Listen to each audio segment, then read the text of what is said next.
la liturgia bautismal, ¿vale? La liturgia bautismal ya nos lo está dando Jesucristo con Mateo 28:19. Aquí él ya pone, digamos, sus palabras, ¿no? Su autoridad en sus palabras. Bautizar es una orden. Bautizar en el nombre del Padre, del Hijo y del Espíritu Santo. No es bautizar con agua y solamente, no, sino tenemos que bautizar bajo un nombre específico. Y ese nombre va a ser la Santísima Trinidad con un orden de arriba hacia abajo, ¿vale? Un orden horizontal. El Padre, el Hijo y el Espíritu Santo. Y este mandato efectivamente se cumple en la profesión de fe. La profesión de fe no es más que recibir unas catequesis y tú después públicamente tú profesas de que efectivamente tú crees en eso. Y las confesiones de la fe es recitar el credo, la profesión, decir que efectivamente lo crees, y las confesiones, recitar el credo. Entonces, estamos viendo que antiguamente bautismo y confirmación, bautismo y Santa Cena era un mismo acto en el mismo día.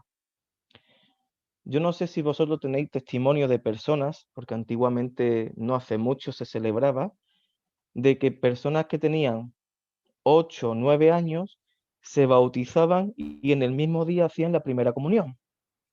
Pues más o menos este era el formato, ¿no?, que se hacía. Pero efectivamente también en aquellos tiempos, en los primeros siglos, se bautizaban los bebés, pero quienes los bautizaban eran los padres y los padrinos. ¿Qué por hecho? Los padrinos eran aquí muy importantes porque los padrinos eran los catequistas de los catecúmenos, que se preparaban por un largo tiempo y normalmente tenían un día fijo para su bautismo, que normalmente era la Pascua de Resurrección, la noche de Pascua. Y muy bien, aquí tenemos una pila bautismal de, no sé de qué siglo será, pero serán de los primeros siglos, muy bien conservada. Y estamos viendo aquí que antiguamente la práctica más generalizada era el bautismo por inmersión, es decir, profundamente todo el cuerpo tenía que introducirse en el agua, desnudo la persona, sin camiseta, sin pantalones, desnudo la persona. Muy bien, aquí era muy importante el papel de los diáconos y de las diaconisas, porque ellos cubrían a la persona con una sábana para que todo el mundo no lo pudiera ver. Entonces, para que la gente no viera su desnudez, los diáconos y las diaconisas, si era hombre o si era mujer, tapaban para que no se viera, ¿no? Pero esa persona se tenía que introducir enteramente en ese agua y el sacerdote o el obispo decía las palabras del bautismo. Yo te bautizo en el nombre del Padre, del Hijo y del Espíritu Santo. Esa persona subía después por esa escalera, el diácono o la diaconisa tapaban a la persona, al nuevo cristiano, con la sábana y el obispo le recibía con un beso. Y esa era la entrada a la iglesia, el bautismo. Entonces, como yo antes dije, el bautismo era la entrada para formar parte de la familia de la fe. No tiene sentido que una persona que no esté bautizada no tome de la Santa Cena. ¿Por qué? Porque esa persona tiene que estar primeramente instruida en la fe. ¿Qué pasa en el caso de los bebés? Por ejemplo, los niños pequeños que todavía no tienen ese uso de razón. Muy bien, los padres bautizan al niño con el compromiso de que pequeñito se le instruye en la fe. Y ya cuando el niño tiene una cierta edad considerable, ya hace la primera comunión o la Santa Cena, que es la confirmación.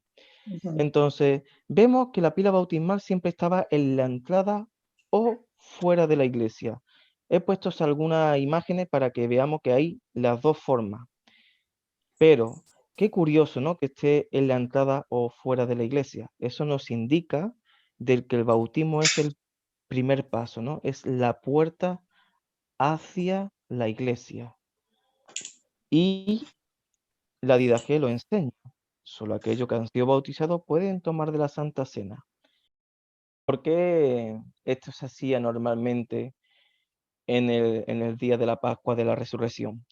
Porque durante todo el tiempo de la Cuaresma es un tiempo de penitencia, un tiempo de ayuno, de oración y más específicamente, ¿cuándo es el día de la Pascua de Resurrección? El Sábado Santo, ¿verdad? ¿Y qué se hace durante todo el día del sábado? Se ayuna.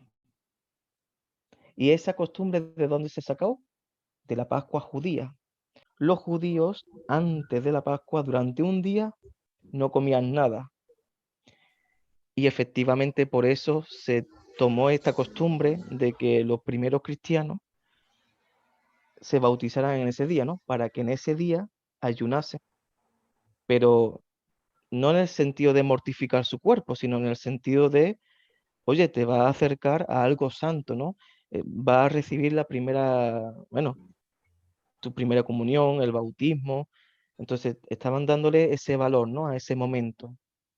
Y de hecho, los cristianos, nosotros que celebramos la Pascua, la vigilia pascual se le llama, realmente se nos invita que durante ese día no comamos hasta después de la Pascua de Resurrección.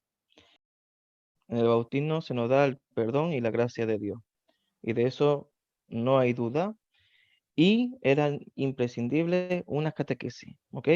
Sea para los padres, para un bebé, o sea el padrino que acompaña a un adulto.